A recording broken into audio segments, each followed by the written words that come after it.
Guys, good evening and welcome to this Zoom debate organised by the Education Forum.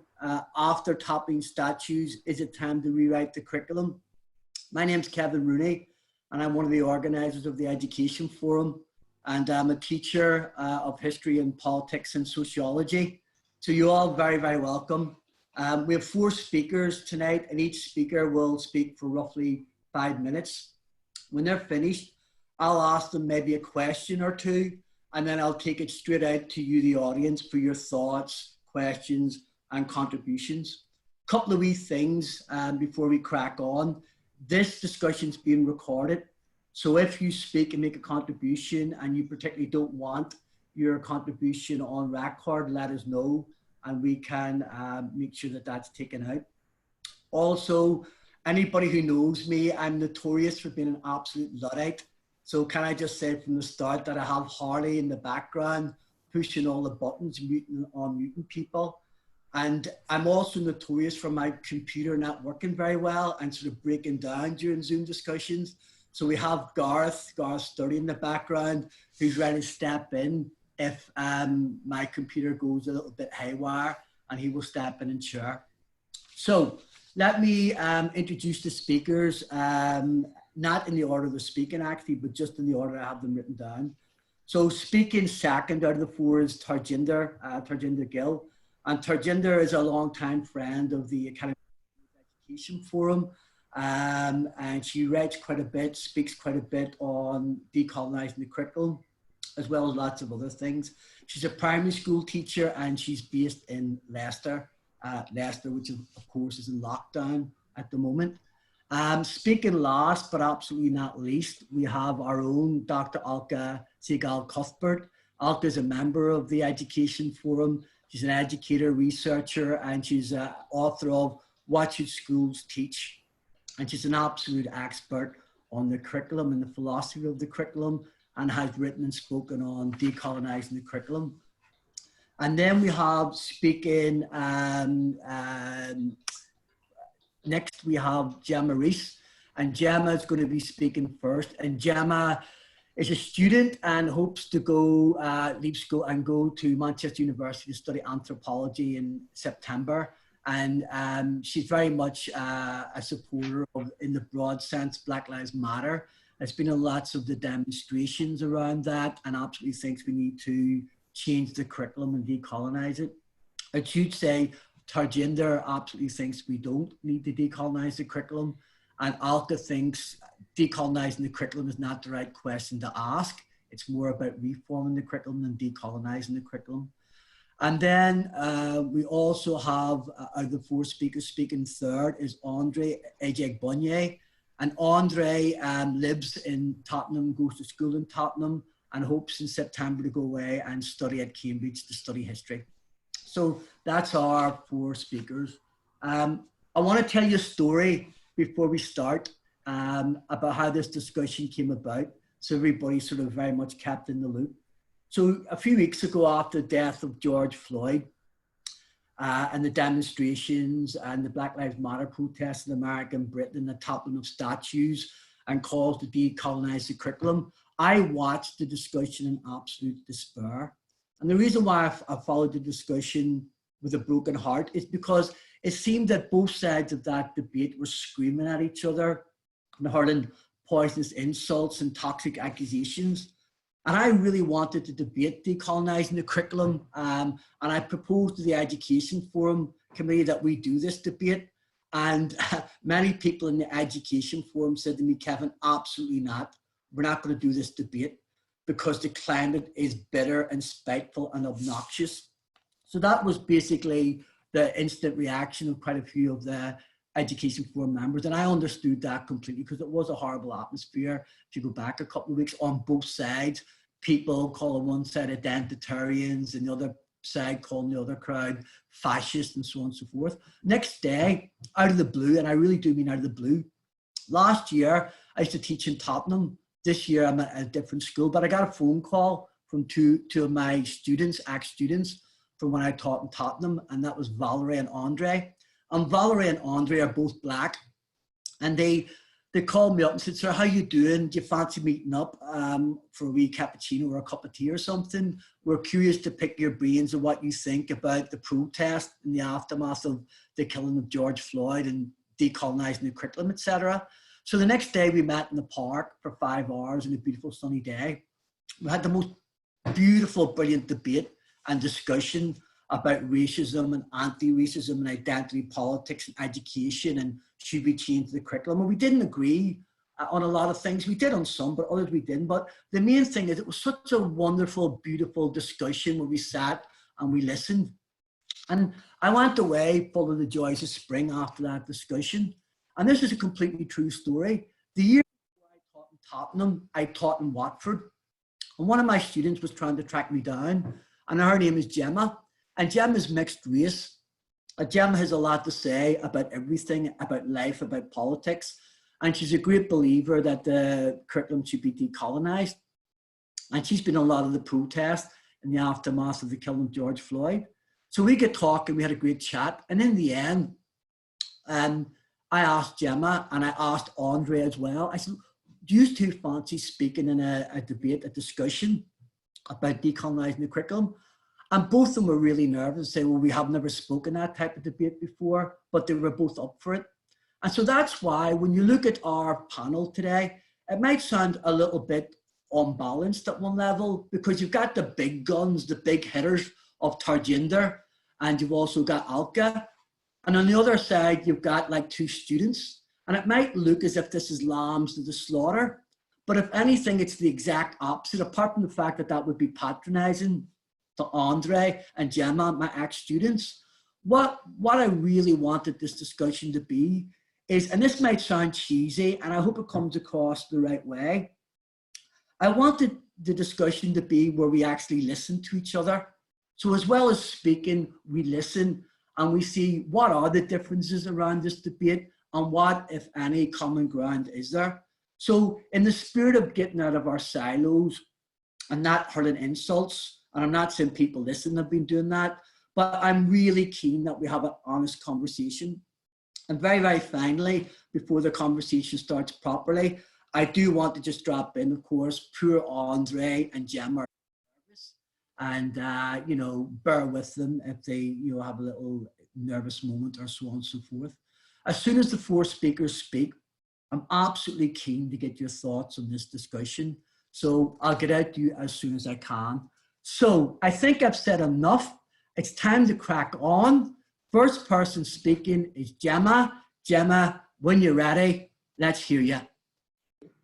Can you all hear me first? Cool. Education should be about the pursuit of truth. It should be open-ended, uncensored, and enriching, not closed, static, biased, and used as an indoctrination tool by powerful elites. That is why we should decolonise the curriculum. Over 300,000 people have signed an online petition in favour of teaching British children about the realities of imperialism and colonialism. 500,000 people signed a petition to battle racism by updating the GCSE reading list by adding books such as Why I Am No Longer Talking to White People About Race and Good Immigrant to the GCSE reading list.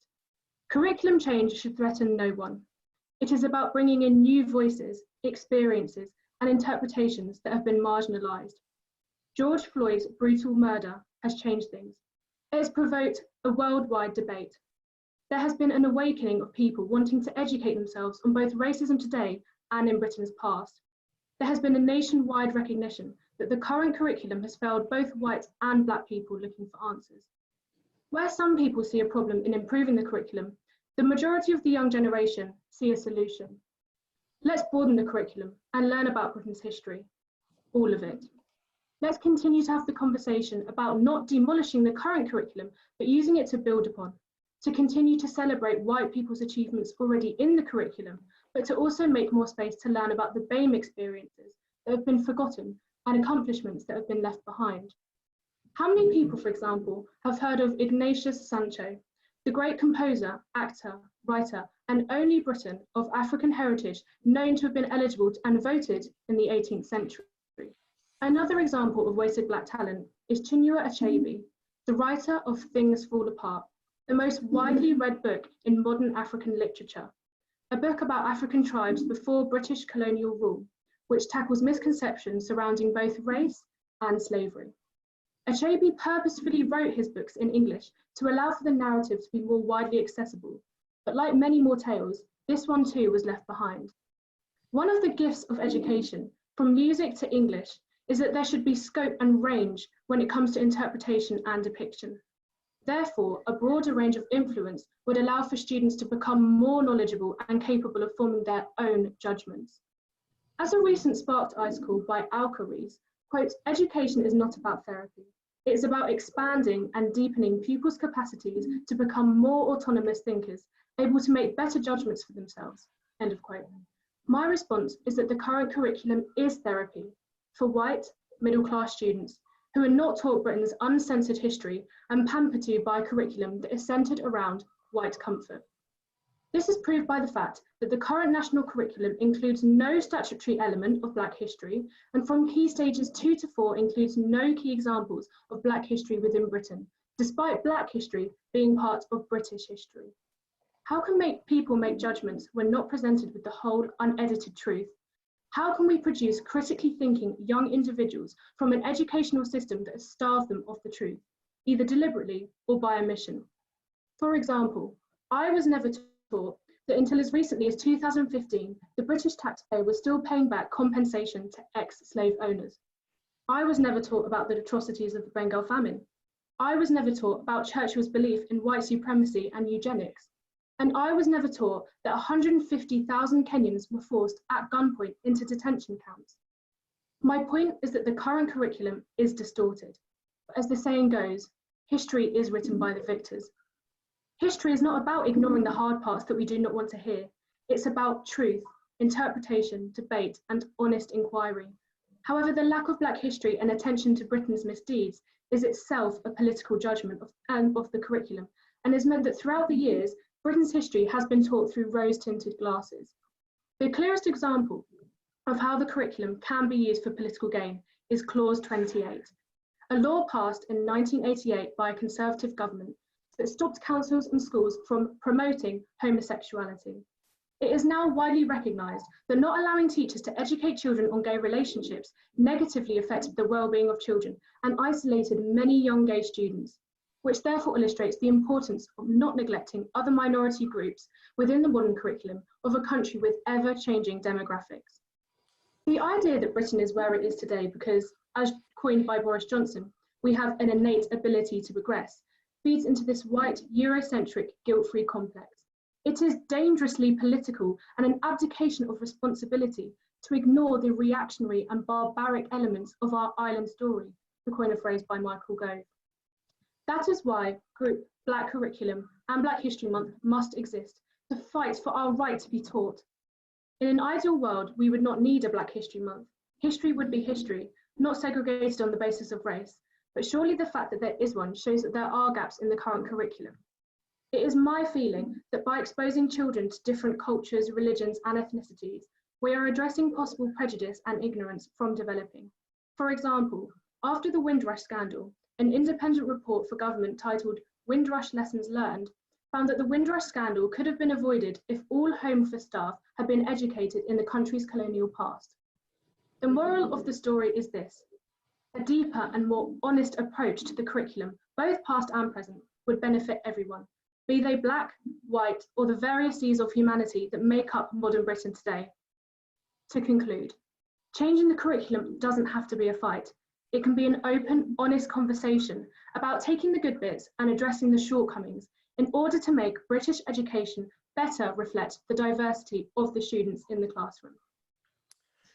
Dead on, Gemma. Thank you very much. Good start. And straight over to yourself, Tarjinder.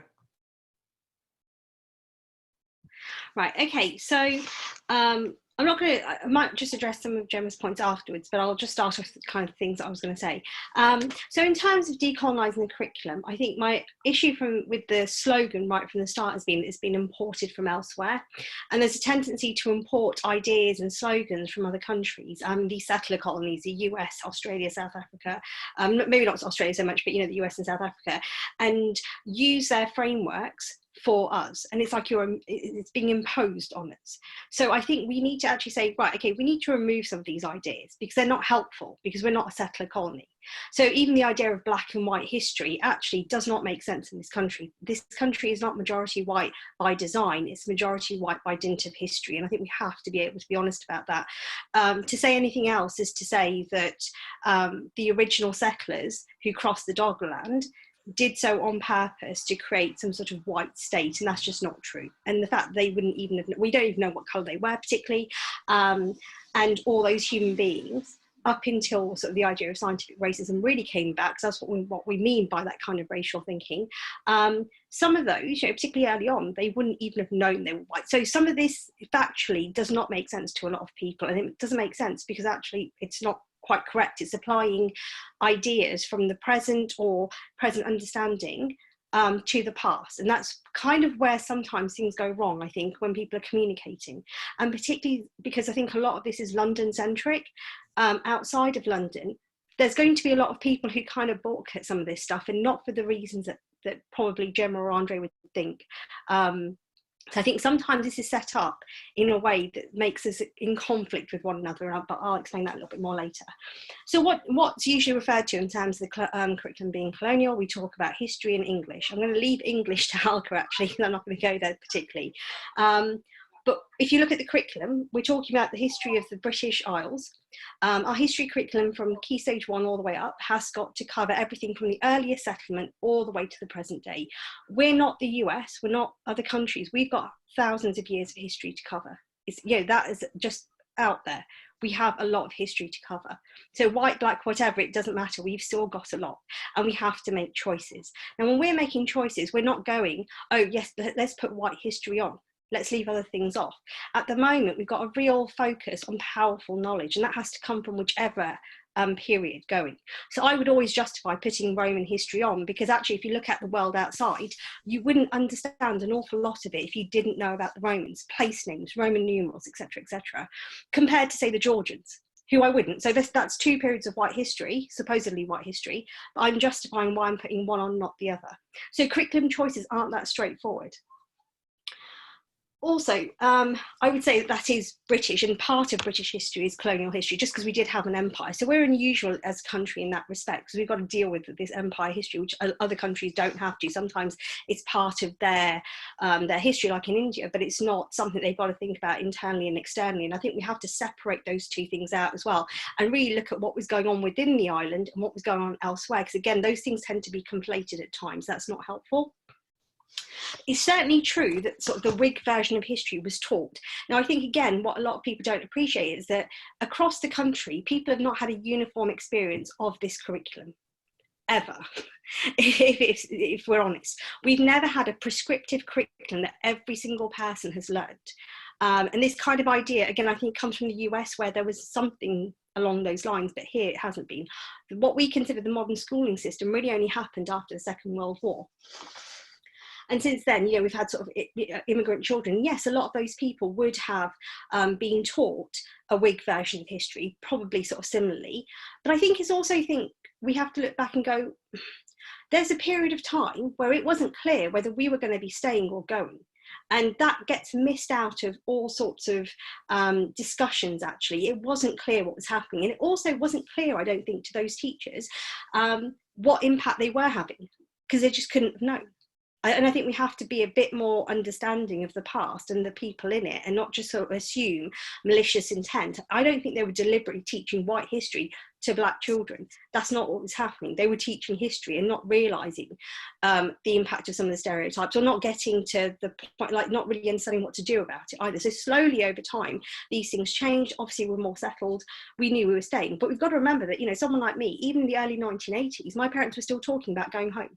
Okay, so it wasn't like we were definitely going to stay here and we were definitely going to be part of it. And it's very similar for the Eastern Europeans now. When we're talking about representation on the curriculum, we've got to say there's a lot of movement. There's a lot of coming back and forth. It's not clear what's going on with some of these groups. So chopping and changing the curriculum is easy to say from the outside, but it's much harder to do from the inside. 1 minute left, Tarjinder. Oh, flip it. Oh, no, I've got loads to say. Okay, so I think in terms of the curriculum, we've always had this issue of prescription versus what's loose. So if we want a prescriptive curriculum, fine, everybody learns the same. But the idea that we're going to be able to represent every single group on there is just liberal over-promising. We've done it over and over again, and I think we just need to stop and say, no, it's not possible. We can't represent every group. We have to think of other ways to do it. Also, I think there's a tendency to want to compensate for the family and community, which is broken down, which would have given identity and representation, all these kind of things, and put it on the curriculum. And again, the curriculum just can't do what people want it to do. So we have to be honest, like, what are we going to do? So a concept-driven history is much better for us, I think, because it's actually history for the sake of history. If we're not going to teach history as a subject, and we're going to use it for other purposes, it will always get lost. You'll have a disjointed curriculum and you end up not meeting the purposes that people think it will meet. And no one really has got the research on representation and identity and a whole, like a large scale one, to prove that it's actually going to do this. And so again, people are repeatedly disappointed. They double down, they want more history, more Black history or more Asian history, but they're not really understanding that, hang on, maybe it just doesn't do what you want it to do in the way you want it to do it. Maybe that's the problem.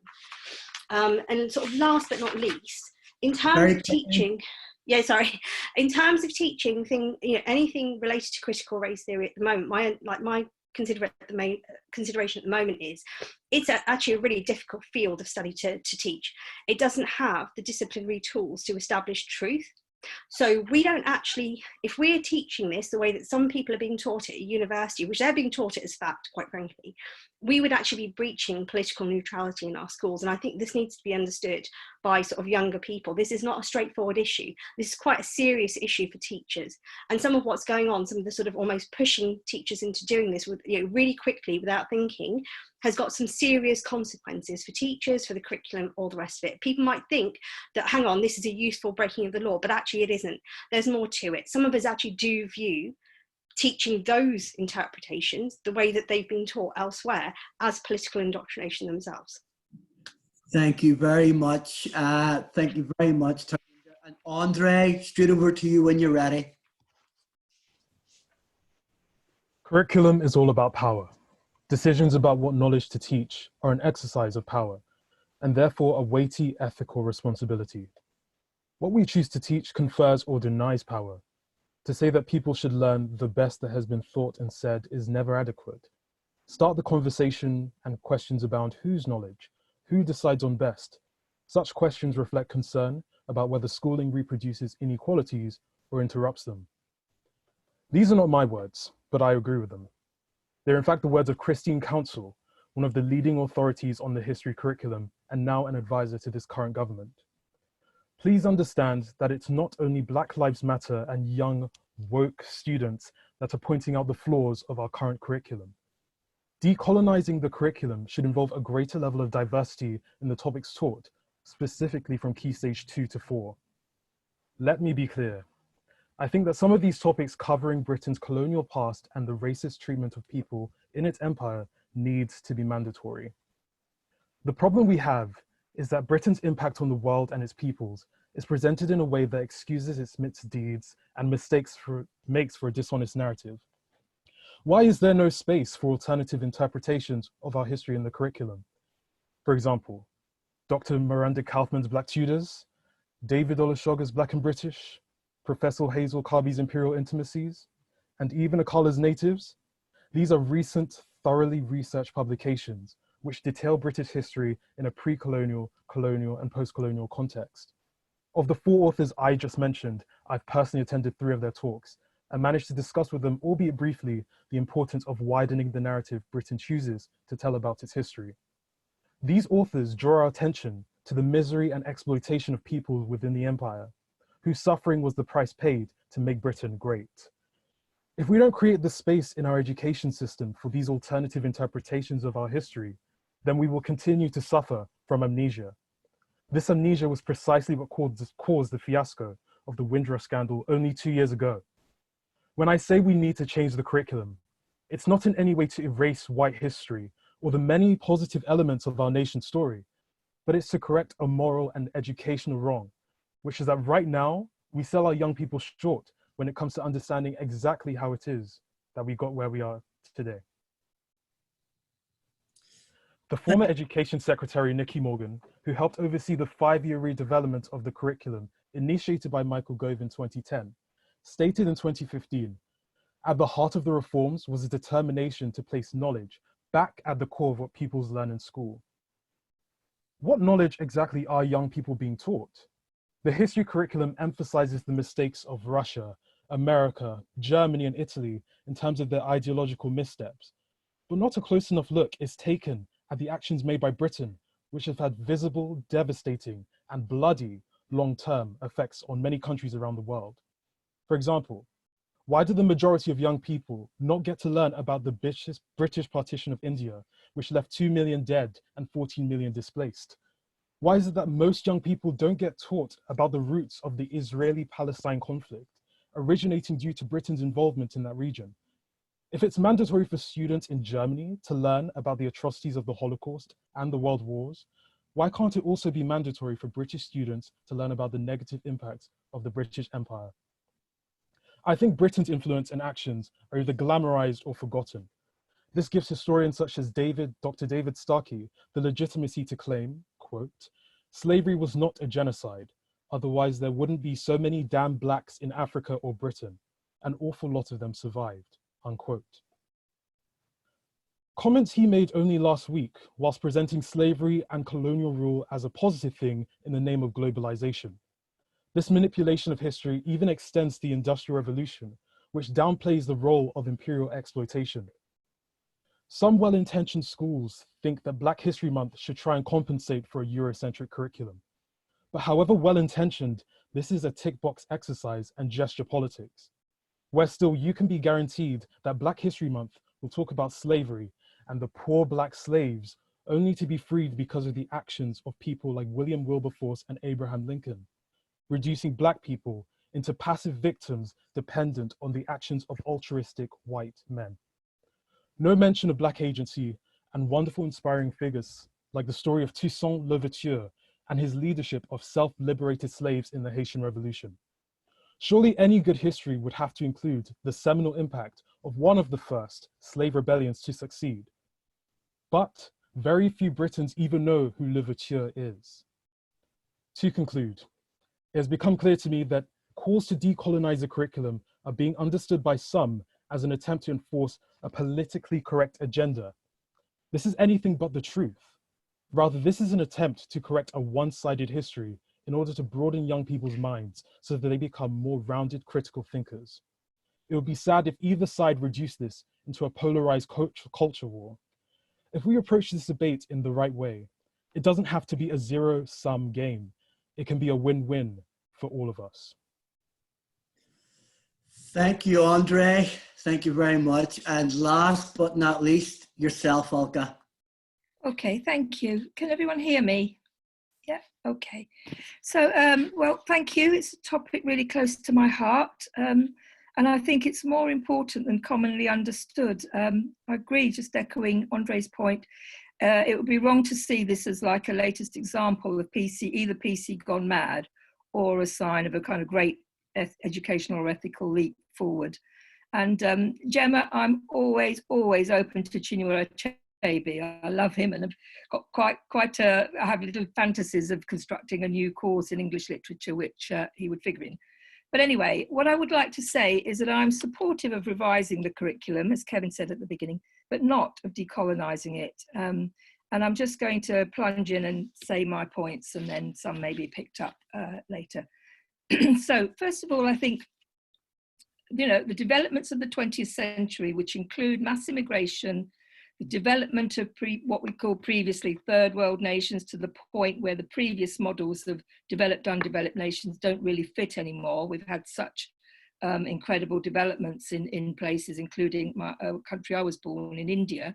You know, it would be foolish to think that such shifts don't have consequences for culture and for knowledge production, good and bad. And I think, you know, I think what's often overlooked is that with the expansion of education globally, we've got more scholars with a greater range of approaches and interpretations, and some names have already been mentioned. And I think this is really a good thing, right? This is the material basis, if you like, for reviewing a curriculum with a view to making it more universal rather than less universal. I think we also know much more about what disciplinary knowledge is and how it actually has been the product of collective efforts over time and space. And it belongs to us all, even if access to it is far from universal, and even if in the past and even today, the appropriation of the institutions, if you like, where knowledge is transmitted, have been appropriated by the rich and powerful.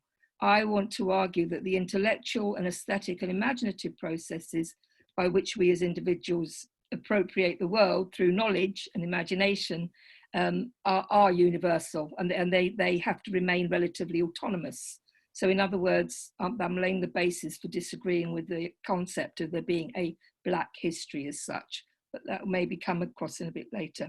So I think, as has been indicated, some scholars and teachers are really interested in doing this, and it's sort of happening but it's a minority. What is also happening that is given a much bigger voice and has a much broader kind of basis, is a much wider kind of ethical, political, cultural kind of tussle going on. And to me, it's like a tussle for legitimacy, for who has the ultimate authority to select knowledge, to legitimize and delegitimize knowledge. Now, I don't think the contemporary calls to decolonize the curriculum are calling for of a kind of broadening or deepening that has been alluded to and that I would support. I think for most, the aim is to use a curriculum to eradicate racism in order to strengthen Britain's institutions' commitments to equal opportunities. And it reminds me of like a Petri dish model of society, where you have kind of enlightened people who see schools as a Petri dish. They can conduct social experiments to reform social values and norms which are more in keeping with the ones they hold. And I think I have kind of too many objections to this thesis, which I think is that as it stands, it redefines a materialist understanding. It redefines racism as a problem of microaggressions in the symbolic sphere, if you like, in the cultural sphere. And only white people can be guilty of such psychological offences because of the privilege of having white skin and therefore not having had to experience racist hurts. Now, I think as individuals, we've all got the power to be hurtful or offensive or kind. I don't know if any of you watched the programme on how to, the school that was trying to end racism. But I mean, I just thought it was really appalling, actually, because it's like reading, kids can be rude and insulting, and sometimes that can take a racialized form. But the idea that power at an individual level of 5, 6, 7, 8, 9, 10, 15-year-olds is the same kind of power as the power of governments to outsource control of immigration to authoritarian regimes that are holding people back from coming into this country, most people of brown and black skin, or the power of immigration police to repeatedly raid shops in East Ham, tooled up to the eyeballs to try and catch people who may or may not have legal status as citizens, but nevertheless they have the status as human beings, or the power that we see in the egregious kind of cases of police racial profiling, or government and local authorities and businesses to provide the services and goods that we all need. I mean, I just think that's just, ludicrous, that idea that there's just one big blob of power that exists from people from when they're born according to their skin colour and then grows and leads to these kinds of things is, I think, simplistic and reductive. I think the materialist version of structural racism is, frankly, it's not an educational phenomenon. It's a socio-political and economic phenomenon of the adult world. It's complex, and it inheres in the way social production at societal level is organised. And I think to fight it requires building alliance. It means understanding the nature of the problem as fully as possible. It means building alliances with others who may not share your experiences and ideas. And to persuade these other people, you need to have a compelling account of what the problem is, and you have to be open to negotiating and working out livable compromises. For me, the person who really epitomizes this best is actually Frederick Douglass in his speech that he made at the in Lincoln Park on the unveiling of the Freedom Movement statue. And it's just a beautiful speech. I really recommend everybody to read it, because it shows such a complex and deep understanding of, he's very critical of Lincoln and some attitudes and compromises that were made, but nonetheless he's able to see the significance as he recognizes that despite the efforts of Black people themselves, to win that fight, you need to make alliances, and you need to make alliances with people who perhaps do have more power. And I think instead of that, what decolonizing discourses today offer us is a preference for microaggressions, which are all about training children to have difficult conversations and look deeply into themselves. And this kind of process isn't to grasp complex meanings of literature or understand why I need to get to grips with particular mathematical formulas. No, instead we've got this obsessive introspection. I know this is not what people have been talking about. We've been talking about expanding the curriculum, but like I said, that's one discussion going on in one strata. In the broader public sphere, this is what we're getting. This translates as microaggressions, training into getting young kids to look more and more into themselves. And it's like a new form of therapeutic indoctrination to raise self-esteem. But it's really, it's completely authoritarian, because any exploration has to arrive at foregone conclusions. Got two choices. If you're white, you're the bearer of implicit bias that strips you of any moral authority to question claims or have a valid opinion. And I would really urge you to watch the documentary as an example of that. 1 minute left, Alka. The only option is silent atonement. If you're Black, you're the bearer of moral authority solely on the grounds of victimhood. I think the only way of that making sense is to see people as really lacking any individual agency and being defined by group traits. For the curriculum, I think this has really destabilizing consequences because it distorts knowledge, right? It reduces it to a simplified monocausal thing. And this is, I don't think there's black or white history, there's good or bad history.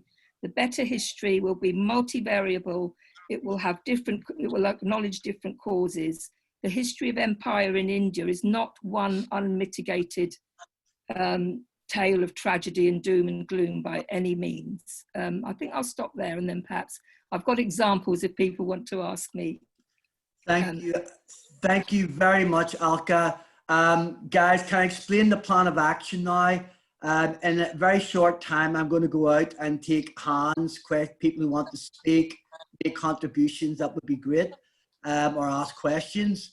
I want to ask each of the speakers a question, but I don't want you to answer the question yet, speakers. When I ask you the question, think about it. I'm going to go out to the audience, take 3 or 4 contributions, come back, and then pick up the question if you want.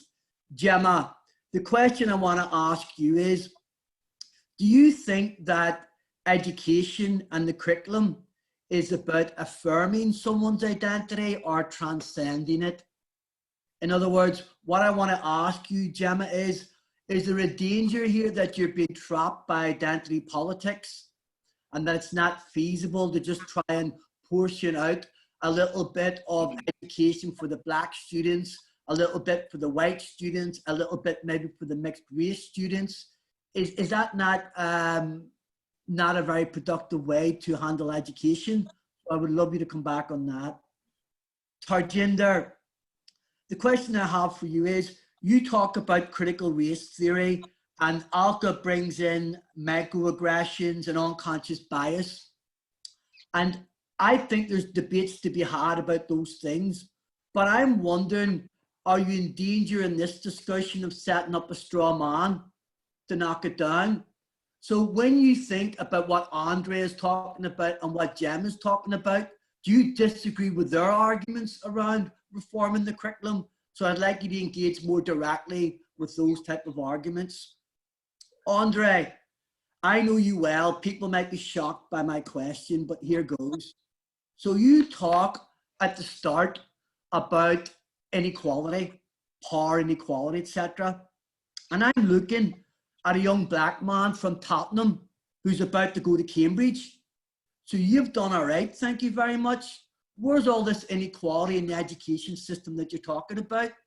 Is there a danger here that you're presenting almost a form of victim politics, when in actual fact, it seems to me the education you're having is first class and you're benefiting from it? So I'd like you to come back on that. And Alka, the question for you is a question I've been wanting to ask you for quite a while. You put forward this idea that there are these academic experts who develop knowledge in the curriculum, epistemology, domain specific knowledge, etc., within disciplines. But my question to you is, in the real world, is it not the case that schools are a microcosm of society politically and socially? And whether you like it or not, our curriculum largely is a product of politics and power inequalities, and you can't get away from that. So those are the sorts of things I would like you to maybe come back on if you want to. However, we're going to go straight out now to questions. We'll take 3 or 4, and then we'll go back to the speakers, let them answer, and then we'll go back out for another round. And the first hand I see is Toby Marshall, and after Toby Marshall, it'll be Josephine Hussey. Hello. Thank you to the speakers. I thought they were excellent contributions.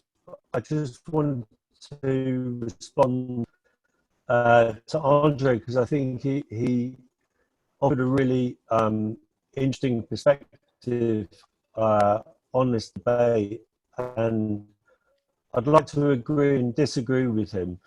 Toby, let me just tell you, you're not coming across very well. Toby, Andre, you argued that the curriculum is about power. I think curriculum... Okay, I'll speak up a bit. Is that better? It is. I just wanted to say to Andre that I agreed and disagreed with what he said, and I thought it was very interesting. Andre, you said that the curriculum is about power. I think the curriculum is about truth, and I don't believe anybody has anything to fear from truth, particularly young people. And there is a bit of a fragility in this discussion on both sides. Where I agree with you is that I think if you're going to give an account of Britain, you have to give an account of modern British history, which includes an imperial history. And I'd add to your list, you mentioned India and Palestine. There's a place closer to home, Ireland. Toby, I'm going to come in and surely stop it ought to be the history Toby, of the you're not clear, so I'm going to move would you, have to be part and of I'm going to British move on. history. Okay. And I don't think you can indoctrinate students to think one way or the other about Irish history. It would be part of a modern account of Britain. There's a fact there, which is only 48% of students who study history in this country. I think Toby has stopped, but his audio is still going. Okay. Oh my God. Okay. We'll go on with Josephine, if you can hear us, Josephine. Hello, yes. Am I okay? Thank God you are, yes. Okay. I was quite interested in what Andre said about starting with Key Stage 2. And it kind of got me thinking. I'm a primary school teacher and I teach year 5-6. I also used to teach reception year 1. And when I was teaching year 1, we were doing the Victorians. And one of the children said to me, Mrs. Hussey, I don't believe the Victorians existed. And I said, why is that? And he said, well, it's in black and white. And so, you know, it kind of got me thinking when he was talking about it, you know, what changes would I make? And I think what we have to remember with Key Stage 2 is they're 7 when they go into Key Stage 2. And they're quite narcissistic. Everything's very self-centered. So in Key Stage 1, you start with this country, both geographically and quite simple history. And really what you're doing in primary school is you're trying to develop historical sort of thinking. So you get them to think about artifacts and timelines and things like that. And actually what we do, I think, is responding to Tarjinder's point, is we deal with kind of settled history. So we do the Romans, we do the Greeks, we cover the World War actually, and we cover the Second World War in Key Stage 2, and we start to open questions then. We don't present the British as, you know, all the good guys. We start, but we have to only start to open those questions because of their maturity. In geography, we go and we talk about the Mayan civilizations, we talk about the old civilizations that were colonized by people. But I think one of the problems is the recent history, as Tarjinder was talking about, is quite unsettled. And so at which point, I suppose my question is, at which point are you mature enough to really be able to talk about and understand the intricacies of what is quite recent history?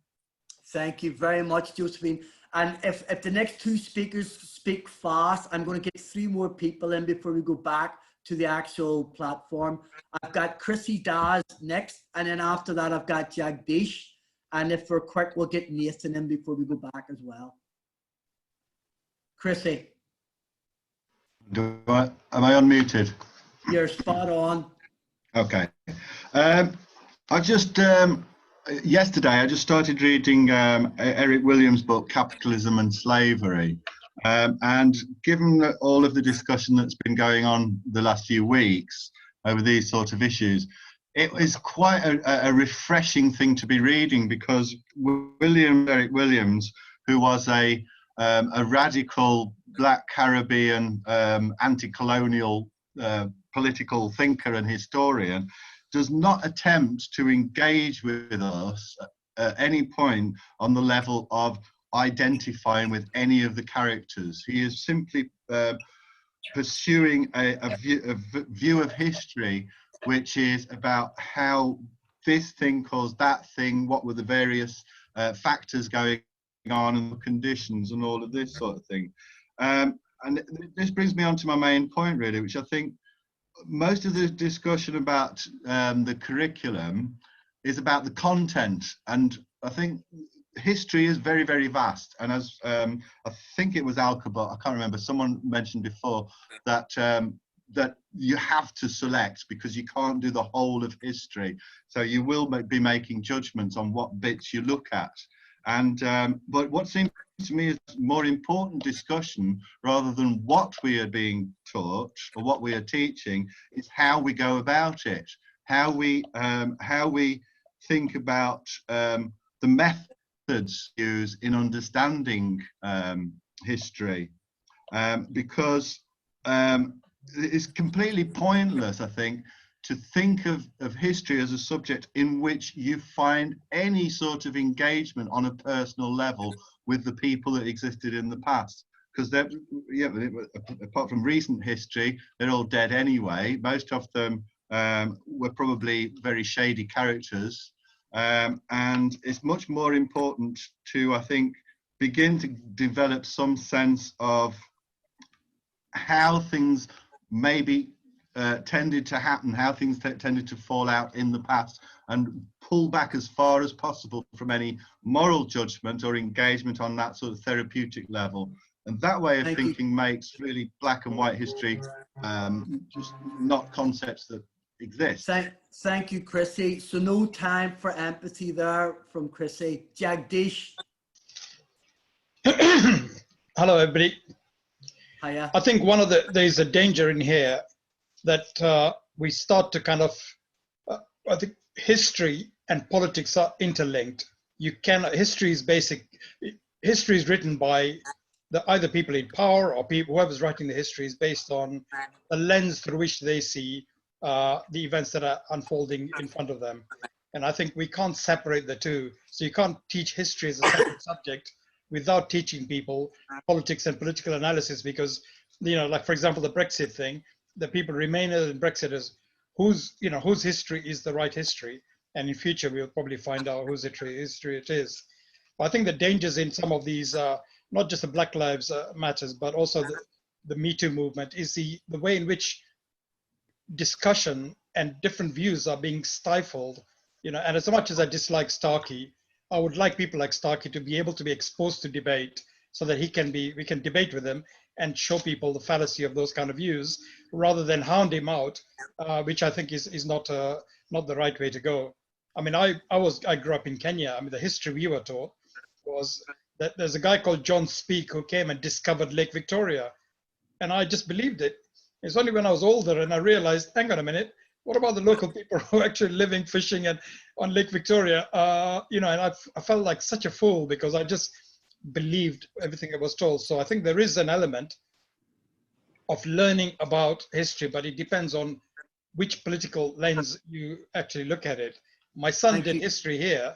And Jack, do you mind if I rush you a little bit? Yeah, sure. I'm just going to conclude. So my son's history was taught, well, history in England is about kings, queens, and people, and armies and wars, and that's it. The history of the 95% of people in Britain was never being told. And I mean, you know, Kevin, you're probably, you know, you could tell a lot about Ireland and Irish history and how history is written by, you know, the people are victors. And there is a way of people romanticizing the thing, or assuming that all white people are racist and all black people are victims. And to those people, I would say, you know, just have a look around at Saudi Arabia, look at India, look at Kenya, look at those countries where the people who are effective, if you like, black in power, and you will find that, you know, it's not as simple as color. It's all down to politics. You have to look at history through the lens of politics.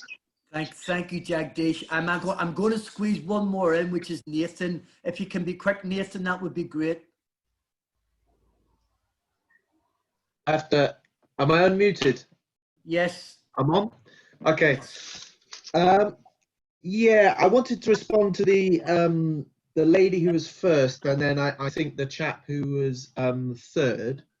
So the ones arguing for decolonizing and for broadening. And I would say I'm a teacher myself, and I think the curriculum is narrow in some ways, and I mean I disagree with their perspective on British history and on European history. And so what I would say is that I'm all for it being broadened. I'm all for more time for history in the first place, and then yeah, bringing in these other stories, bringing in these other civilizations, bringing in these other histories of other places. But if it's going to be done, then it should be done with the same rigor as the British and the European histories are studied with. And I think that would be welcome for people like me, because it would give some sort of comparison. You know, the way the British Empire is talked about, the way British history is talked about, the class system and whatever else, it's like this is the history of exceptional brutality. This is unique in having oppressed other groups, in having carried out massacres and whatever else. And if you bring in these other histories seriously and subject them to the same kind of rigor, I think you'll quickly find out that actually it's the people like Akala, it's the people like Eni Reno Lodge who are Eurocentric, because they only focus on the European history in a serious, critical way. They don't give a critical look to these other histories. So what I'm saying is, bring it all in, bring in the empires of Africa, bring in the Middle East and whatever else, and you'll quickly find that actually this critical race theory is bunk, basically. Nathan, thank you very much, Nathan. Thank you very much indeed. Speakers, my 4 speakers, I know it's going to be tough, but do you mind being really concise so we can get back out? I know I'm giving you an impossible task. Perhaps just really focus on the particular question or issue you want to get stuck into. And if I can give you each a minute or not much more. Who would like to go first? I think I'll go Tarjinder. Kick off, Tarjinder. Right, okay. I mean, I'm going to sort of tell a little story. I'll tell it as fast as I can. When I worked in Brixton, I did write, and afterwards I wrote a series of blogs, which is why Kevin, etc., know who I am. I actually do agree with Andre and Gemma in the sense that it's not enough. I actually did want to put it on the curriculum. I did want to have multiple interpretations. I did want to have different representations of, and more positive representations of not just Black people, or not just people in general, but also sort of have Black British history as well as other history as well. I basically went for the job. I didn't get it. So that in itself tells you everything, because actually there was a real pushback against that idea. Now, I'd come from a background where I'd been taught quite a lot of colonial history as part of my history curriculum when I was a child. So 30 years later, you've got to understand that I was then being told that this was controversial. That's what I mean by the idea that there's been different histories taught across the country. You can't take your personal experience and generalise, because it's just not true. You know, I turned up to London going, what do you mean there's no black history on the curriculum? What do you mean they don't teach different interpretations of the empire? Because I'd literally learned it on the curriculum. So that's like a head wreck. I agree with them on a lot of those issues in terms of multiple interpretations, multiple examples. I actually have, so in terms of Christine Counts, I actually did, when I was in Great Yarmouth, teach the curriculum, the history of like using concepts, the concept-based history, and it does in itself lead to diversity. So Andre's right, yeah, if you have that kind of curriculum, you actually can do that, but it's not tokenistic, and we cannot have a situation where every single person says, oh, but I would like to have learnt this, I would like to have learnt this, I would like to have learnt this. We cannot cater for the personal preferences of every single person. You've got to accept that some things you'll have to learn by yourself when you're older. Thank you, Tarjinder. Andre, why don't you kick in next? First, I'd like to agree with you when you say that the curriculum is about truth, but I feel like there is also power in terms of what truth is being presented and how it's being presented, whether things are being omitted or things haven't been included yet. And I definitely agree with you when you talk about how, when it comes to 14 to 16-year-olds, only 48% actually study history. So then essentially you get half of the students who are still in education not learning about the same history that other people are going to learn about, then carry on. And I feel like that's also a problem where you have like people, that's where the amnesia develops, in my opinion. And then on Josephine's point, in terms of Key Stage 2 and maturity, I remember when I was in Key Stage 2 between the years 5 to 6, that's when we learned about the Holocaust, and we learned about that through multiple mediums, through actual history lessons, through English reading The Boy in the Striped Pajamas, through watching them film as well. And of course, at that time, I understand that you're trying to develop a foundation of knowledge for young people to work with, which they can eventually, you know, develop in secondary, A-level. But at the same time, I feel like in the years 5 to 6 particularly, there is a level of maturity that we can entrust them with the Holocaust. So we can also entrust them with, you know, say we use African civilizations before colonialization. That's something we can also put on them, or other types of examples which aren't very Eurocentric or very Anglocentric. Andre, I'm going to stop you. You answered brilliantly, but the clock's going to beat us, so I'm going to move on. Alka, give us your brief thoughts on anything. Okay, yes, thank you. Yes, I mean, I think, as we said, what we seem to be agreeing on is that there is definitely a need and space to broaden and deepen the curriculum. The key question is, on what principles and for what reasons? I think that is really, really central here. And I would say that in education, when you're talking about the curriculum, we have to make the priority the disciplinary criteria. Now, in history, for example, there are, you know, it is all about interpretations and reinterpretations, but these interpretations aren't just the arbitrary interpretations of individuals who kind of battle it out, and whoever has the loudest voice, the loudest symbolic club wins. The people that win out, and it isn't just down to political power either. I mean, that might have something to do with it at some level, but it gets filtered down within the academy, within education. And there are historiographical principles and debates that need to be understood to make the selections for different stages of the curriculum and for the selection content in the way Josephine pointed out. For example, one school of thought thinks you can get greater historical accuracy but the closer you are to the historical event, yeah, the immersion theory.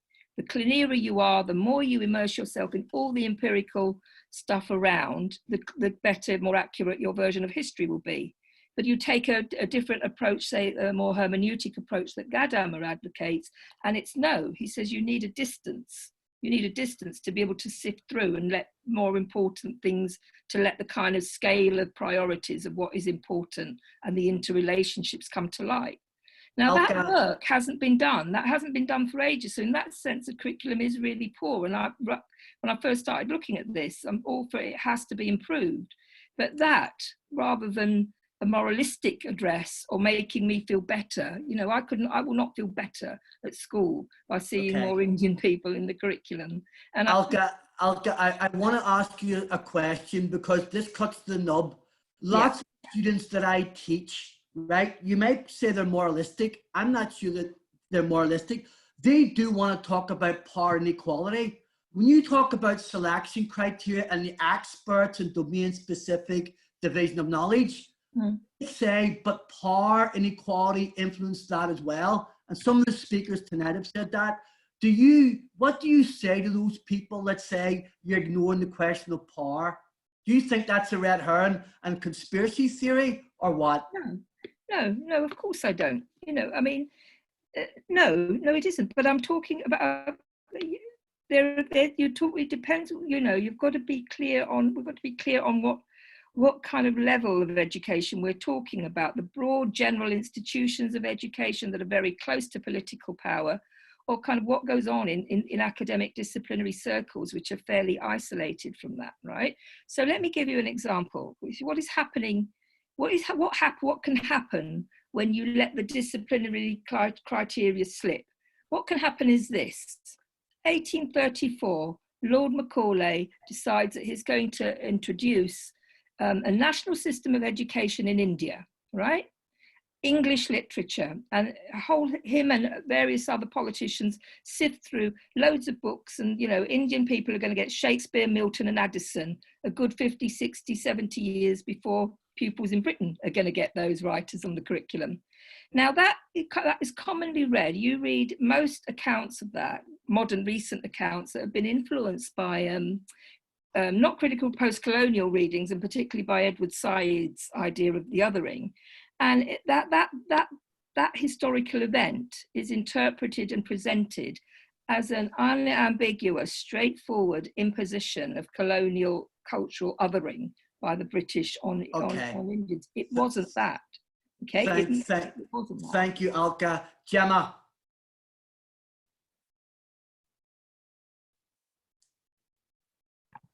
Hear me? Cool. I would like to also agree with Alka and Tarjinder, and I'd like to say that I don't think it is the role of schools, all of teachers, to politicise students, to teach them left-wing politics. It's nothing like that. What I'm fighting for is for people to be given context. So, for example, when we're talking about the content of history, and we're talking about, for example, Churchill, which I only learned about because I did A-level history, I want to know what else he stood for. We were just taught that he was a war hero, but we weren't taught about all of the other things that he did that I mentioned in my speech. And I would say that, again, it's also not the school's position to be putting students into boxes based on their identity. I think we should be universalist, and we should teach them, but we have to teach them about different cultures and different ethnicities. And that is how we're going to make rounded individuals.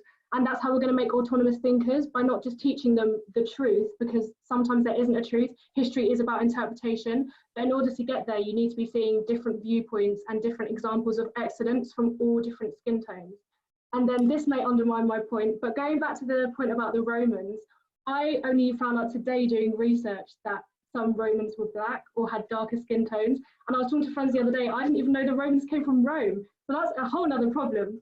But I didn't know that there was black Tudors. I didn't know that there were black Romans.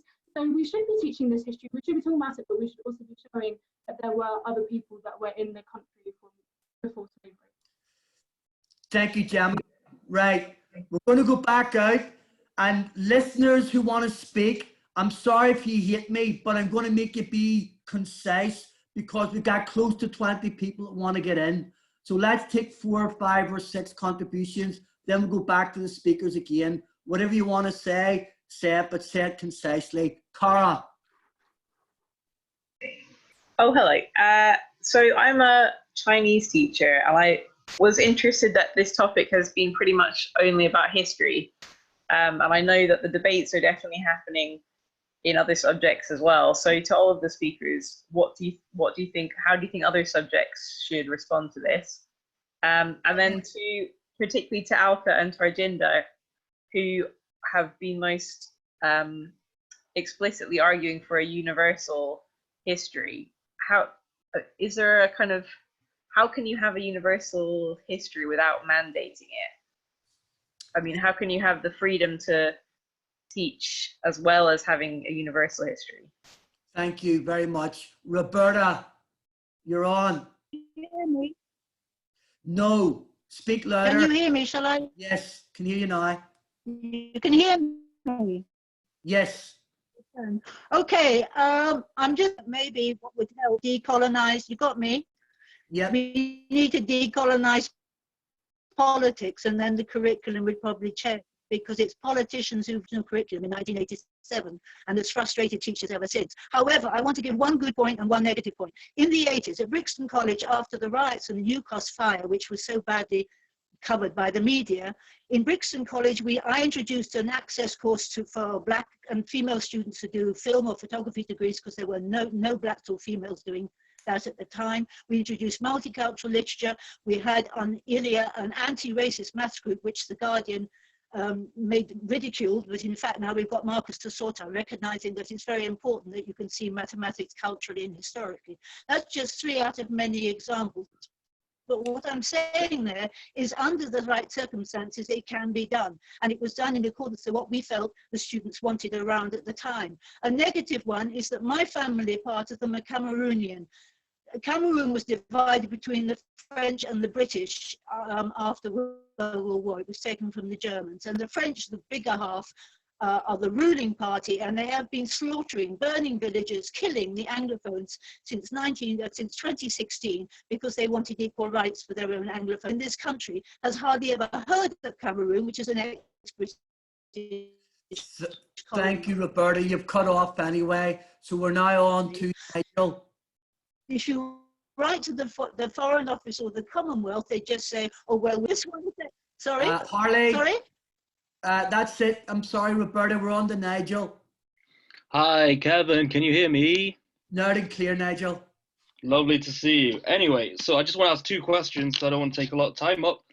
I would like to ask Gemma, for example, on the statement decolonization of a curriculum. I think it, in a sense, is a very loaded term. For example, when you teach about, if you were to teach about slavery, you'd have to paint a very rich tapestry of, for black slave owners, we have descendants of slaves, and sorry, not descendants, we have, black people whose ancestors held slaves in other British colonies, not on British soil. So my question is, isn't that a much deeper conversation that goes beyond what a normal GCSE syllabus would provide or be able to provide to most schools? And secondly, to Andre, or Gemma too, I suppose. Bollocks! I've got so many questions. One question is good, Nigel. That's great, Kevin. Yeah, I'm stumbling on my words. Thank you. No problem, mate. Thank you very much, Nigel. Harley. Hi, 2 quick things. Gemma mentioned Chinua Achebe, Things Fall Apart. Coincidentally, I've just read that, and that's not just because I wanted to show my woke credentials. It's because I asked my wife if she had something by an author I've never read before, and that's what she gave me. Absolutely brilliant book, and I'm really glad I did. But funnily enough, my wife was telling me that when she was at university in the late 90s, she wrote about it, and it didn't go down at all well with her right-on lecturers, right-on being, the old version of woke. Because it didn't have a sort of straightforward, simple, anti-imperialist message. It's ambiguous, it's nuanced, leaves space for the reader to think about what it's talked about. And my worry is that we won't get stuff like that in a new curriculum. We'll get the stuff that's very political and simple-minded. Second point, very quickly, I'm not a teacher. I don't know what's on the history curriculum now, but isn't it naive to expect the state to teach kids ideas which criticise the basis of the state, if that's what you want? After all, when the state first got involved in education in the 19th century, that was partly a reaction to the working classes setting up their own schools and teaching kids, about things like Chartism and communism and socialism and things. So I know at least a few people in this room have been really fed up with aspects of history that they think have been missed or misrepresented. And what they've done, they've gone out and written books about it. And I don't know if you can see, I've just come across this pamphlet by a guy called Bernard Coard. And it's about, he was learned about children of people arriving from the Caribbean who are sometimes unsettled, disoriented, classified as educationally subnormal. as the phrase was back then, and dumped in special day schools. Really angry about it, went and wrote this book, effectively self-published it, and got an acquaintance who was in marketing to tell him how to promote it. And before long, he was on the TV and in the papers telling people about it. And in things we could do for ourselves, it's where it ends in there, things we could do for ourselves. The first one he says is set up schools and evening classes. I'm not sure I'll agree, I'm just reading this now, with everything he says, but I do agree with that. Thank you. Guys, what I'm going to do is I'm going to take Joan Fogel, Claire Fox, and then I'm going to go back. I'm going to see if there's only 2 speakers that want to maybe come back and pick up things, go back out to the audience and let another 2 speakers come in. However, if all of our 4 speakers are down to get in, I will let you all speak. I'm just keen to get as many audience members in as possible. Joan, you're next, and then Claire after you. Hi, thanks. I just want to say it's been a terrific talk. I think you've got a conference here, actually, because everyone's bursting. I've really enjoyed it, especially Gemma and Andre, I have to say. I used to be a teacher, maybe once a teacher, always a teacher. And in my day, when I trained, which is a long time ago, one of the main things, and I'm agreeing here with Chrissy Raz before about how you teach rather than what you teach. And I remember also about doing history. History is how do you do history? I remember that vividly. And the importance of the importance of youngsters being able to relate to whatever's being taught. So that links also to what Cara said about other aspects of the curriculum. So I'm very much with, and I'd like to hear people, is that still the case? Are we still taught that as trainee teachers? And how children can relate is by looking at their own lives. I don't think it's narcissistic to be interested in oneself, especially as a child, and to start from there and see where you go on. Thank you, Joan. And Claire, you're on. Thanks very much. Really enjoyed it as well. Gemma mentioned section 28, and I think it's an important reference because actually we all know that it's very dangerous when we start politicising the curriculum. And I suppose my dread is that the de-colonisation issue is a politicisation of the curriculum rather than an open discussion about shaking up the curriculum. So how do we avoid the fact that the curriculum can become a political football? It's refreshing to have this discussion being so open because actually I've been involved in an initiative just launched last week called Don't Divide Us, which is about how we can stop the identity politics dividing society up and our obsession with people's ethnicities and skin colour. And I do think that the more we discuss and the more open we are, and as Kevin started off saying, without abusing each other or caricaturing each other, the better. So we've all got a lot to learn from each other, but that does require us being frank and open. So in the spirit of that, let me just say that I got into, I was very indignant and arrogant when I was 17. Some would say not much has changed. And I remember having a row with my history A-level teacher and shouting at him because he didn't teach us about Ireland. I'm 2nd generation Irish. Didn't teach us about, I asked the class, who knows about internment? Who knows what about the partition of Ireland? I gave everybody a lecture on what they didn't know and what wasn't being taught. And Mr. Cattermole, my history teacher, and I'm indebted to him, pointed out that in the limited amount of time, it might be helpful if I did understand the history he was teaching me and read a few books. The reason I'm mentioning that was because actually it was true that I was kind of very indignant about what I wasn't being taught. I wasn't quite on top of what I was being taught. And actually, you end up in a situation, and this would be true. I talked to a friend of mine who's a history teacher the other day, who said that half of the class are from East European countries, and this was mentioned in passing.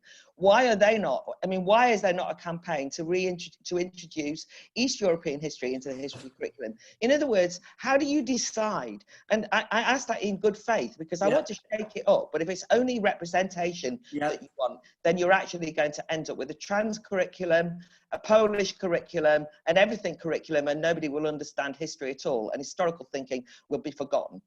Yeah, brilliant. A brilliant question. How do you decide? I mean, we're back to epistemology, theories of knowledge, the experts. how much is political, what should the narrative of our nation be? How do you decide? Who's desperate to speak from our 4 speakers?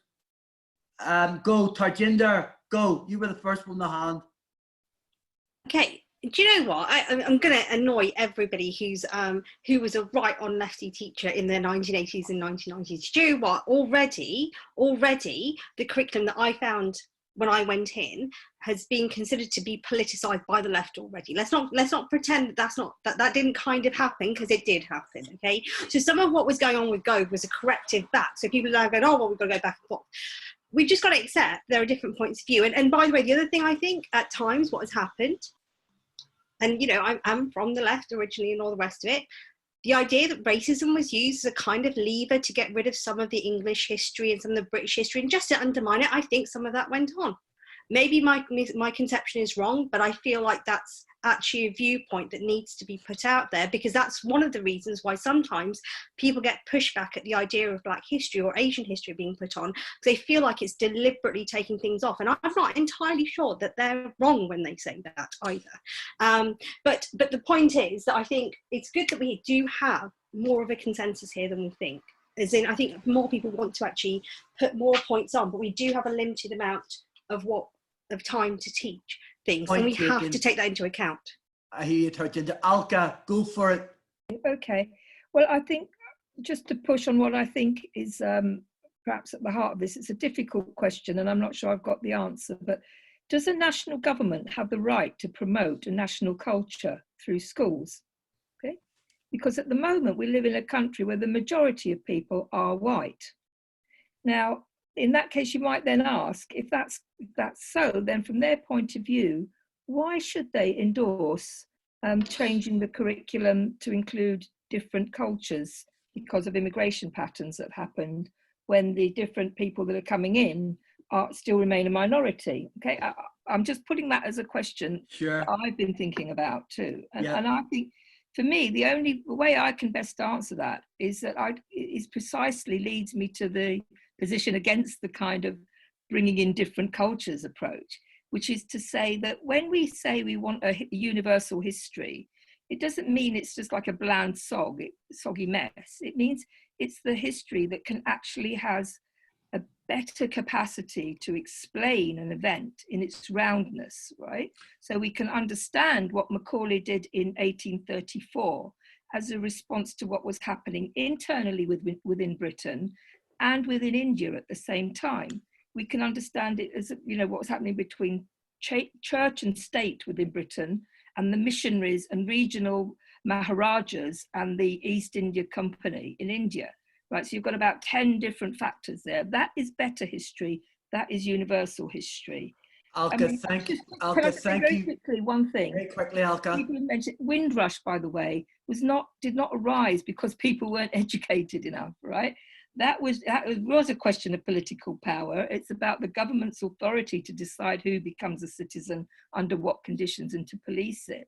And they should be held to account for that, not because of any educational deficiencies. Thank you, Alka. Thank you.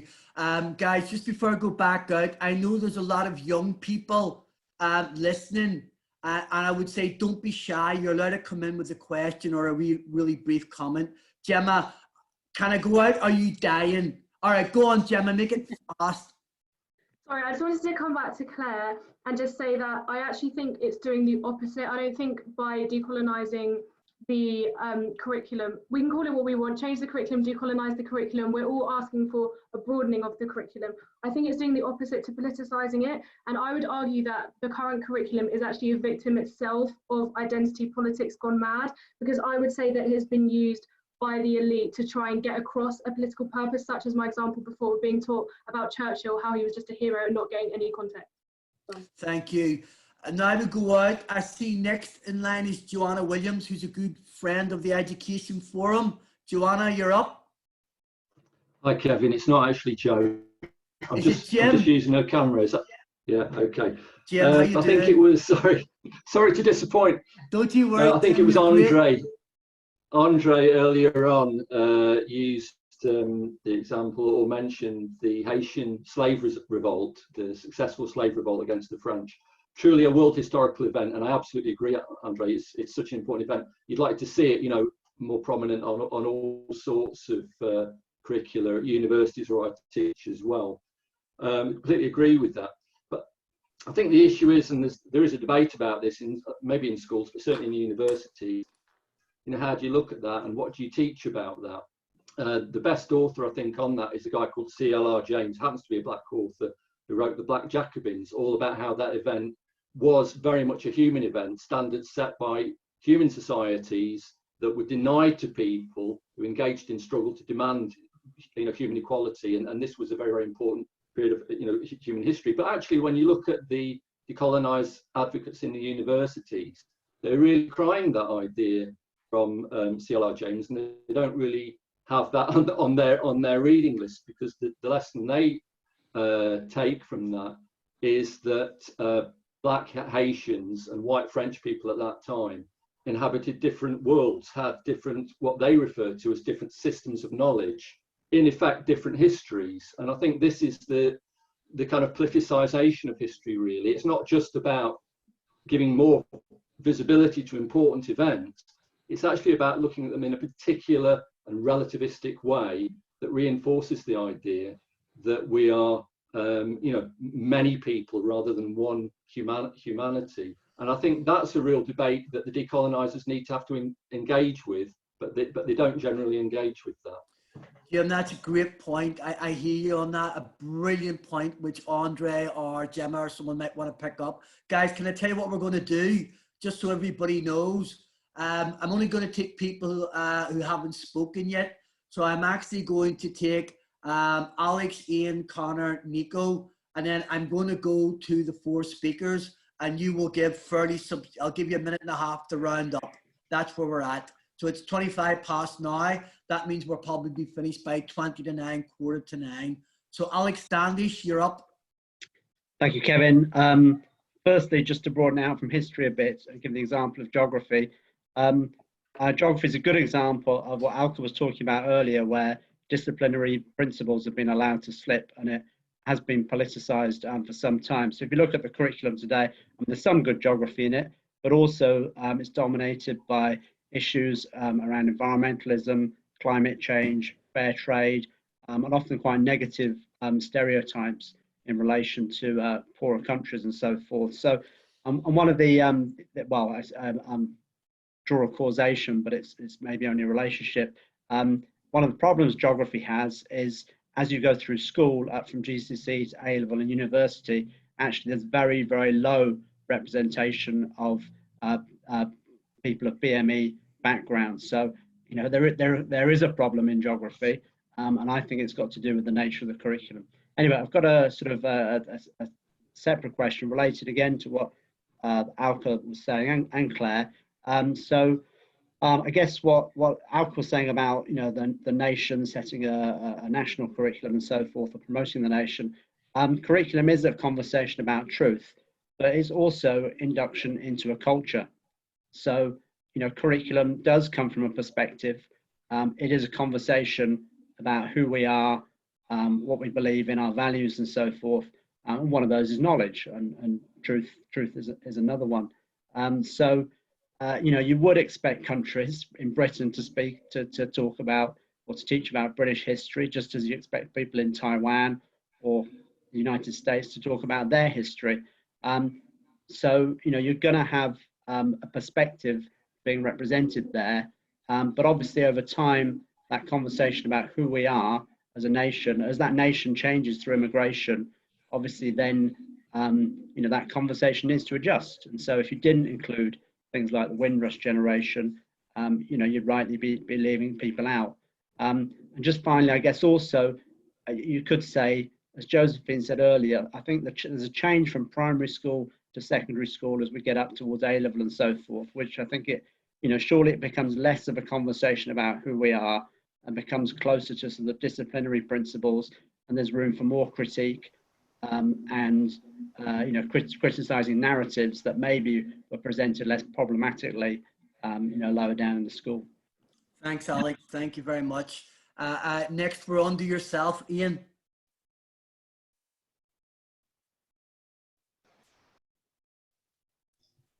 trying to unmute him. You might have to unmute yourself, Ian. Good.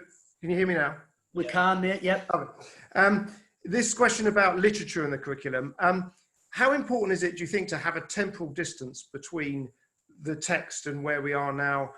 So I'm thinking of a lot of the texts in the canon. They're quite old. They've been critiqued. They've been studied. They've been read. They've been thought about. The problem with some of the texts being proposed for a new curriculum, Rennie Edo Lodge's Why I'm No Longer Talking to White People About Race, it's very recent. I mean, have we had enough time to digest, look at, think about it as a text ready to be sent out to GCSE students? Is that the benefit of the canon, that it's a lot of it, the texts are older? That's my question. Brilliant, mate. I love concise, pithy questions. They're brilliant. And then we have Connor. You're up. Yeah. Yeah, just on the notion of historical examples where they apply to my subject. I'm a biology teacher, so not always the most historically literate, but occasionally I come across examples where I know a little bit of the history, and we sort of have it interspersed with the science curriculum through a thing called working scientifically. So it's a little bit of this strand that contextualizes the science, or at least it's supposed to. And I'd mentioned it to a few people before, but I came across an example on the old GCSE biology with Edexcel, and I remember teaching something about plant disease. An example came up about the potato blight in Ireland, and it gave the impression, in fact, it almost stated it word for word, that the cause of Angora More, the Great Famine in Ireland in the 1840s, was a fungus, was this potato blight. And to anyone with even a tiny degree of historical literacy, I dropped history after third year, or what you call year 9 in England. I knew that it was actually to do with British policy in Ireland. And so I actually just thought, now this isn't about replacing the content. This is actually an example that's given. This is an attempt to contextualize some of the biology, which I just think was a very poor representation of causality. And that sort of, whether it's conscious or not, that account of causality in science has a historical and political dimension to it, which I found deeply unsatisfactory. I actually just thought it was bad science as well as bad history, because science encompasses all the causal pathways into a phenomenon. And so to me, I guess that's sort of maybe a little bit suspicious at a point that Nathan made about just how rigorous historical examples are. And I can't comment on the history curriculum, but in terms of, had I not had a little bit of familiarity with both the science and the history, unique to Ireland, I guess I might have missed that, and I might have accepted that as an account. So I guess I'm just suspicious of the idea that there is always that rigor there. Yeah. So I'm actually sympathetic to some of the arguments about the presentation. Really, really interesting from fellow Irish and fellow Belfast man there. Really interesting debate. And then we're on to Shirley. Okay, thank you. I think some of the points have been made this evening. Really, I mean, it seems that any serious discussion of anything in education always goes back about how we understand the purpose of education. And I think that's really at the core of it now. And at various times, education has been used as a stick, if you like, to beat people with in one way or another. And I think sadly, what we do is abandon really any idea, as that Kevin mentioned, that education is fundamentally about transformation. It's not about asserting identity. It is about transforming young lives, indeed anybody's lives that participate in anything educative throughout their year, throughout their lives. And at the present time, I think the decolonizing of the curriculum is being used in exactly the same way that the curriculum's been messed around with, if you like, in other ways, by being very instrumental in its purpose, rather than looking at knowledge and trying to really, and I don't see too much wrong with what's the best said and thought. And I think today, actually at this very moment, the curriculum's really under threat, albeit possibly even very short term, in saying that when schools go back in September, when a lot of schools are going to be reducing the curriculum. And it's humanities and arts, actually that are really at risk of being completely wiped out, possibly for a short time. But it shows exactly what people see, the instrumental view that people have of mass education. That it's just, you know, it's not about knowledge for its own sake, and it as being an enriching experience that helps to transform young people's lives. Modern languages is probably going to be one of the first to be hit, because there's all sorts of other problems. And that window on the world is what actually could be really transformational. So what I'm saying is that the broader the curriculum, you don't have to decolonize the curriculum. It is, I guess, reasserting what other people have said. It is about really enriching the curriculum and making sure that it is knowledge for its own sake. Jerry, thank you very much. Let me explain what's going to happen. Speakers, we're going to take 2 more people, and that's it, who haven't spoken. We're going to go for Nico McDonald, and I think Nick are the 2 people who haven't spoken. Then I want you to leave us with your final thoughts. And Andre, I'll give you a fraction longer than the others to speak when you round up, because you didn't come in the previous time. Nico, you're up. Yeah, I wanted to observe that there seems to be a danger of looking at history as a way of judging people or peoples for their deeds, rather than being objective and interested in history, you know, for its own sake. And we're judging things that none of us are responsible for today, and neither can any of us take any credit for, you know, what's happened in history. And I think, as the previous speaker said, the idea of knowledge for its own sake and inquiry should be preeminent. And it'd be interesting to ask people, I'm not sure this question has been very explicitly answered by the speakers, about what history is for. And picking up on one of Gemma's points, talking about what people did, it's certainly important to know what people did, the bad things and the good things, but also I would argue why people did them. And people aren't always responsible for their deeds, as you know, their personal motivations are one thing, but there are broader historical forces which may have shaped, you know, how Britain acted in India in the 1830s that Alka's been talking about, or how it acted in Northern Ireland in the 60s. And I think we need to see history as being not just about individuals, but about a kind of broader sweep of forces which shape history as well. Nico, I'm down to just ask you a question, if you could come back in 1, maybe 2 sentences. Do you think that people should not judge people in history? Should we not make a judgment about Hitler, for example? I think the further back you go, I think you just get to a point where you say things that happened had a certain world historical inevitability about them. I mean, you know, there are things that could have changed what happened in Nazi Germany. If the Russian Revolution had internationalized, perhaps that might have prevented it. All right. But the further back you go, it just seems like, you know, would you judge, you know, Genghis Khan? You know, I know it's a stupid example, but no, I hear you, Nico. I hear you.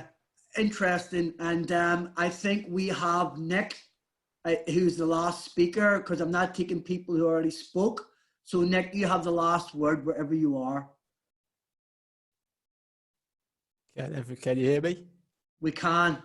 Okay, perfect. Thanks to everyone who's spoken. It's been a really interesting discussion. I think there are still a lot of kind of difficult questions that haven't quite been kind of maybe clarified. In particular, whether decolonisation is the same thing as broadening. And I think we've assumed that it has. Now, if that is the case, I'd all be in favour of it. I'm a history teacher myself. But I think the way we've seen events taking place in America and also in Britain suggests to me that there maybe is a more kind of politicised aspect to it, and that the debate that a lot of people claim to want is a fairly one-sided one. But if we do broaden it, as I think is good, I think, you know, what should the principle be of that? The number one problem with history, as I've seen teaching it, is its fundamental incoherence. There's, for all the flaws of the kind of old island story, that doesn't exist anymore, and so pupils are just all at sea. So, for instance, I think the speakers who asked for a more diverse history will be pleased to know that up and down the land, new modules are coming out, for example, the Milanese Empire and so on, and the Silk Road. But again, these are kind of islands in a kind of sea of ignorance where no one can really understand their true significance.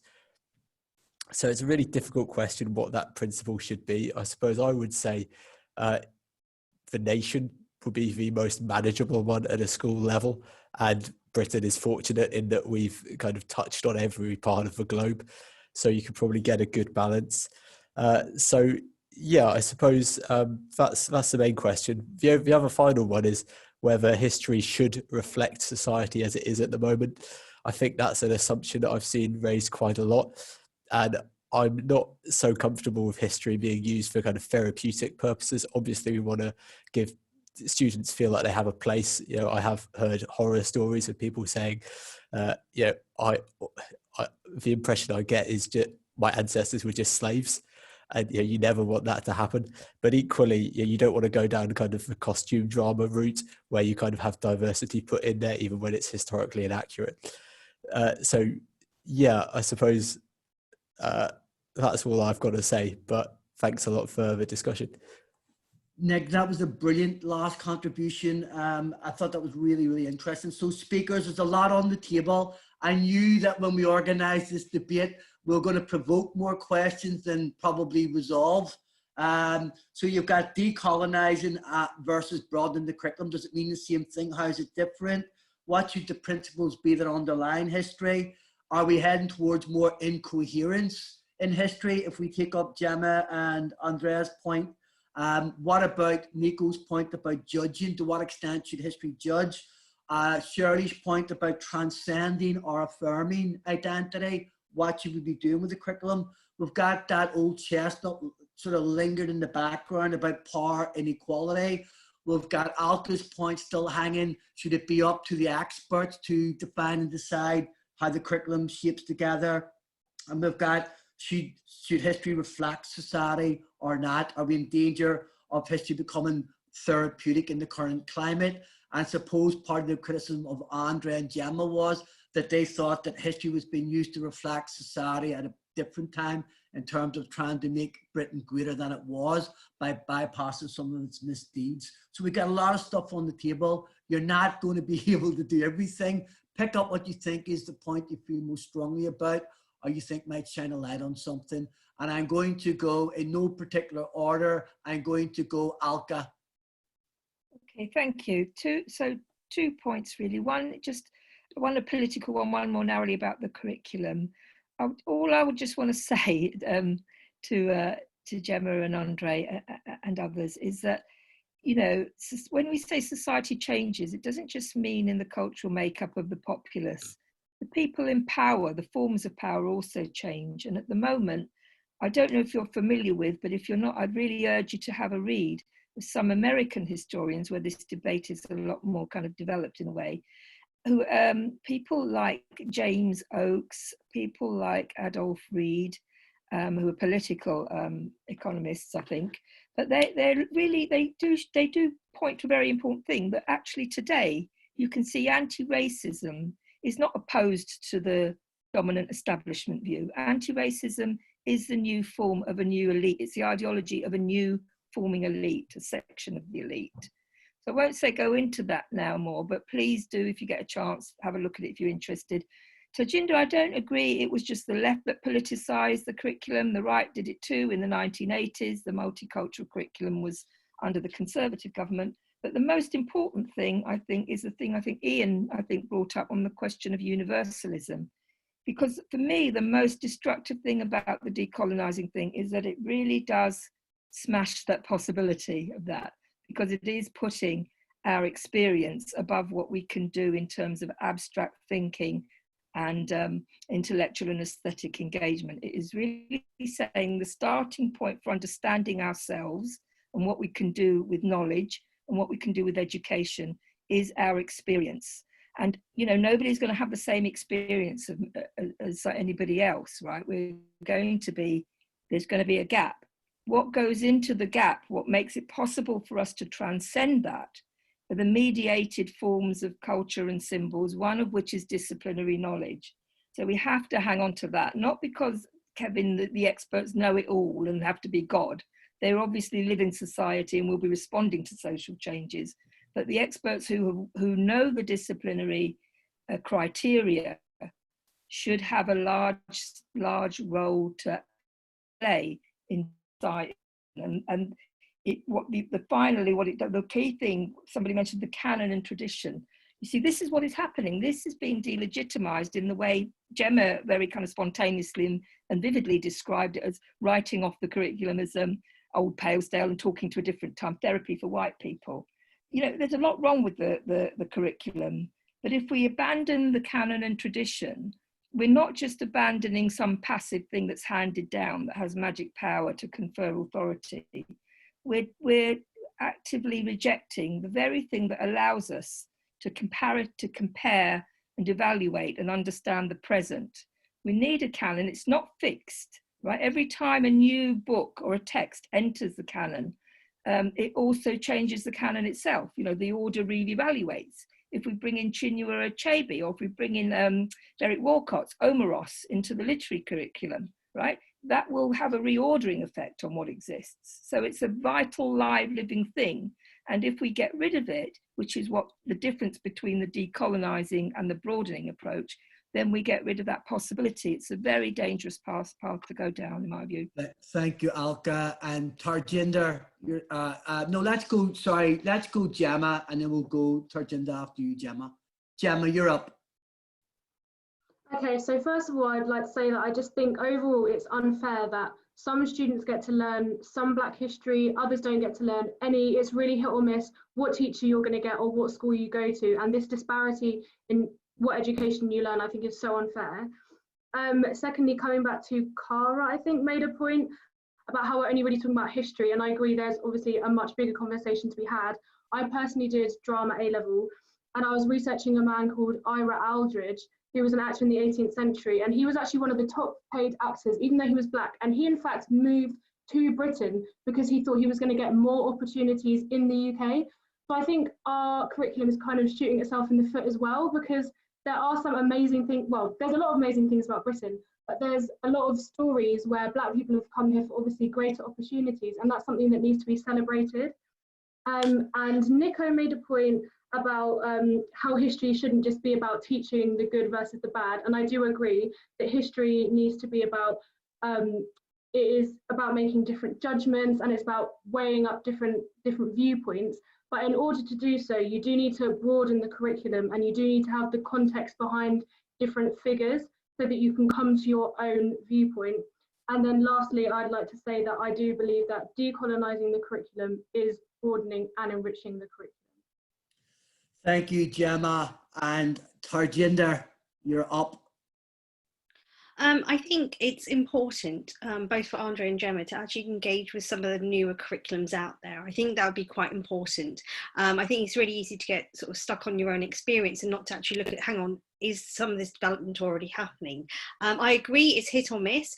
The question then would be, if we have a really prescriptive curriculum, that means that representation is off. Right, like so that's literally off the agenda. Like that's not going to happen at all, because you would really have to make sure that everything was tight, and you would have to somehow marry the interests of all these different groups. That's not going to happen. So we're going to make decisions, and it won't be that you get the individuals that you're talking about. That might not happen still. So I think you need to sort of think a bit more about prescription versus looseness of the curriculum, and sort of engage with some of those debates about how we create the curriculum just for yourselves, because otherwise it's just a case of people making demands on us that we can never meet, and it'll just be endless grievance.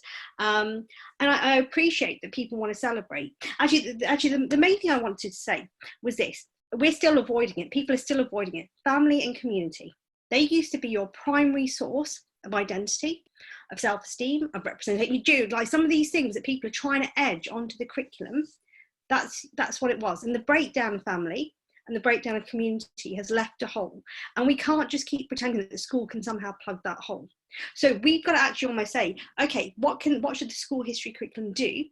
And if that's not sufficient for the needs of what sort of, some of the younger people want, they need to start to look at what else can do that. Okay, what else is there? What other solutions are there? Because it cannot be that we have such a broad curriculum that it becomes so disjointed the children just don't get any sense of history. Because if I was to take into account everything that's been said to me, I would literally have one lesson for every single thing, and the children just wouldn't really have a sense of history at all. It wouldn't be a proper curriculum. Thanks, Tarjinder. Thank you very much. Last but not least, Andre. I guess I'd like to start by referring to Joan's earlier point, which I agreed with, in terms of young people seeing themselves reflected in education and the curriculum specifically, and the idea that it's not narcissistic. And I'd say that my passion in history as a subject, and one of the reasons why I wanted to do it at university, isn't necessarily because I picked up books outside of the classroom and that then motivated me to want to study history. I enjoyed history as it was presented to me in the curriculum. But not only that, like looking at horrible histories as a child, the stuff that they don't teach us at school, that's something that really stuck with me. And I feel like when I'm talking about decolonizing the curriculum, it's not just about me wanting to see more of myself in the curriculum. I also feel like it benefits many white students across the country. This country is majority white, and learning about other cultures that aren't their own will help them transcend their identity in the same way that people of color are expected to transcend their own identity when they're learning about British white national history. And then just to refer to Ian's point about, some texts being so far back, and then somehow we can benefit from this because there have been so many debates on these, so it's going to be easier to teach, or it's going to be easier to break down. I feel like the calls to decolonize education now will essentially enable lots of these texts that are coming out within the past 20 years to then be the same texts that are debated and challenged and questioned. Until we actually start interacting with them somehow in the education system, then it's going to be the same content, the same knowledge recycled, and the status quo isn't really going to change that much. We're going to continue learning about the First World War, but we're not going to look about the specific groups that might have played a role in that, and that's a narrative that's going to continue for who knows how long. And then with Nick, I would definitely say that when I say decolonizing the curriculum, I'm saying that that's also broadening it.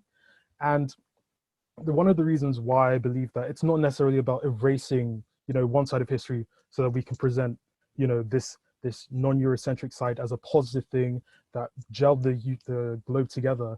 I think that should also be introduced so that we can also question and criticize that, but not necessarily with the lens of Eurocentric values. For example, when people talk about slavery in Africa, we say, do people not know that Black people or Nigerians were enslaving themselves?